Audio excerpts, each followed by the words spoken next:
saya sosiologi. Jadi ketika realitas sosial itu merupakan satu lahan ide yang nggak akan pernah habis gitu kan. Jadi ketika saat itu mungkin kita butuh pada satu sisi, ya kita jeda sesaat, kita cari realitas kehidupan yang lain, kita memperkaya dengan bacaan-bacaan kita.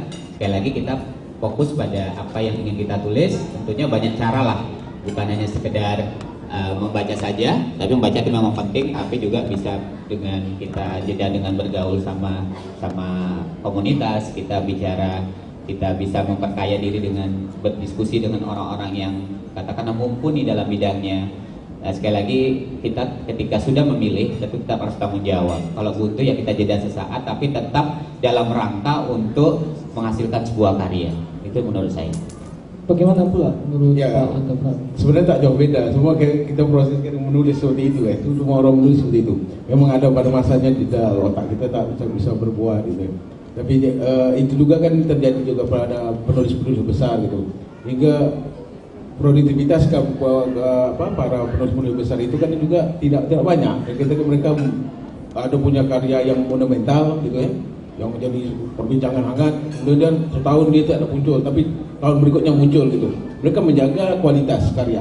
Kadang-kadang juga saya berpikir bahwa karya-karya yang sering kita mengeluarkan energi kita terlalu sering, maka karya-karya juga kadang tawar gitu. Bahwa karya-karya tawar itu artinya gini ya, tak memberi santapan apalah pikiran dan hati kita. Bahwa banyak betul karya-karya yang pada intinya adalah keluh kesah gitu aja. Apa perbedaan keluh kesah seorang anak dengan puisi gitu. Jadi tak perlu juga dia menjadi terlalu produktif. Ini karya sastra itu, tak terlalu produktif, dia berkarya atau pada dasarnya dia akan jemu gitu. Sebab tak jauh berbeda bahwa kalau di sini banyak ibu-ibu, di sini banyak ibu-ibu guru dan bapak-bapak guru. Bagaimana kita juga, saya kan ngajar kan dari 99 tahun 99, kemudian sampai tahun 2015, dah berapa tahun itu ya, ngajar sekitar 20 tahun. Itu rutinitas kan. Tapi bagaimana kita mencari trik? Bagaimana mahasiswa itu tak bosan menjumpa kita? Kita cari trik bagaimana gini cara mengajar. Besok kita cari bentuk yang lain, bentuk yang lain lagi. Sehingga rutinitas itu tak membunuh kita. Sesuatu yang selalu biasa kita lakukan nggak membunuh kita juga. Maka perlu memang dalam menulis juga kita harus cari trik-trik yang lain. Betul juga, kalau misalnya kita seorang penulis, kalau misalnya kita nak beriman kan dekat-dekat dengan orang-orang yang beriman. Kita macam Bang Aris yang beriman, kita dekat dengan Aris. Agar dia dapat pancaran kita berdialog dengan tentang Tuhan itu. Begitu juga kita seorang penulis, kita akan berdialog dengan para penyair-penyair, berdialog dengan penulis-penulis. Kalau kita tak lakukan ini, maka kita hanyut gitu. Sebab sekali saja kita hanyut dalam keterpanaan tak menulis, maka dia tak menulis makin lama. Sebab untuk menulis itu memang susah gitu. Jadi jangan biarkan dia terlalu lama juga memendam itu. Terlena. Tapi kemudian ada yang menarik Pak Bambang, Pak Kafrawi, bahwa kemudian dari pembicaraan tadi komunitas juga sangat membantu untuk konsistensi kita dalam menulis. Ini bagaimana kira Pak? Komunitas seperti apa? Atau ada apa namanya? Kita harus membuat komunitas supaya semakin semarak, atau kita bergaul dengan semua komunitas seni sehingga juga menghasilkan karya seni itu, atau memacu kita untuk tetap menulis gitu Pak. Terima kasih. Saya pikir ketika kita berada dengan orang-orang yang memiliki sebuah visi yang sama, memiliki greget untuk melakukan satu yang sama, itu biasanya akan terupgrade apa yang akan kita cita-citakan. Seperti pengalaman saya bergabung dalam komunitas Forum Lingkar Pena Riau. Dari situlah saya banyak berproses untuk menulis. Saya pikir di Riau ini banyaklah komunitas yang lain, ada paragraf dan lain-lain gitu ya.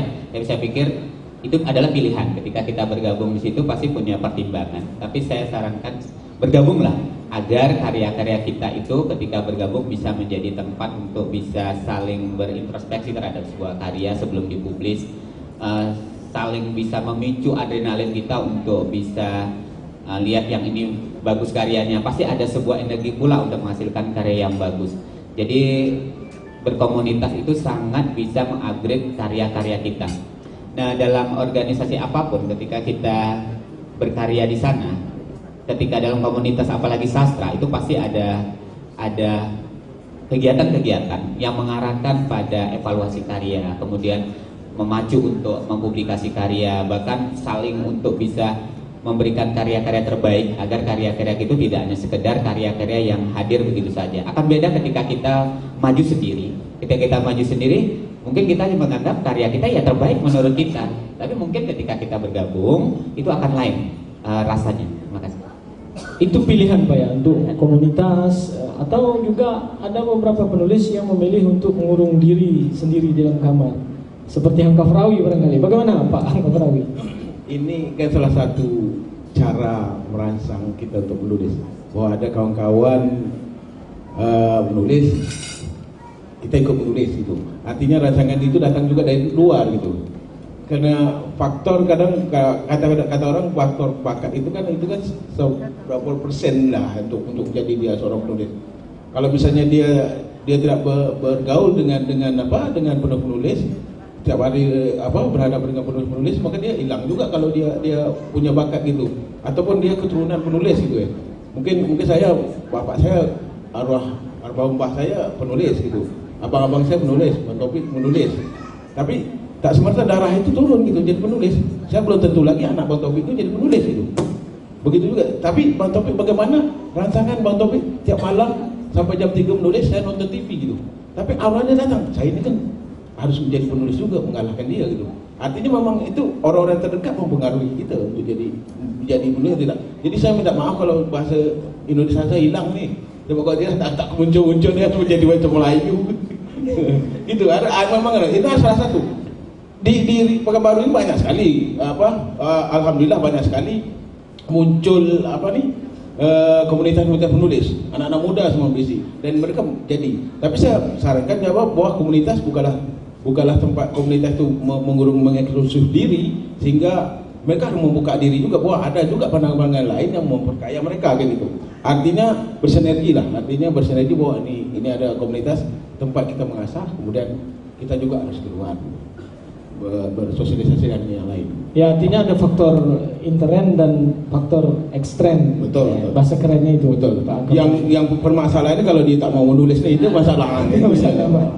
Baik, cincin tuan-tuan dan puan-puan, berbicara tentang menguji daya tahan kreativitas seorang penyair yang telah diperbincangkan oleh dua narasumber kita, Pak Bambang dan Hamka Farawi, bahwa ada faktor dari diri kita sendiri, juga ada faktor dari luar yang kemudian bisa memicu kita untuk tetap terus konsisten dalam menulis, di samping memang menulis itu menjadi pilihan hidupnya. Mungkin ada tambah sedikit, Pak Depri. Gini, artinya kadang-kadang kita ada punya kemampuan menulis, tapi kadang-kadang ada dalam diri kita ini kan ketakutan nak mau publikasi itu atau nulis itu, takut salah, takut diburui orang gitu ya. Ini urusan dibuat, tak usah pikirkan itu. Kita selalu, kita manusiawi ini, kita takut betul kan kena kritik itu macam itu. Tak harus ada, sebab proses menulis itu menjadi dia bagus itu kan nggak proses, terus menulis ada macam jadi. Kelemahan kita kan tak pede aja dengan karya kita, gitu aja yang bermasalah. Coba kita punya kepercayaan diri ini, kata saya, biar aja kritik kan membangun untuk kita berikutnya menjadi karya yang bagus lagi gitu. Artinya ya terus menulis Pak Hamka Farawi ya, karena juga saya pernah mendengar dari salah seorang guru saya, Haji Taufik Ramjamil, bahwa menulis itu juga sebuah keterampilan ya.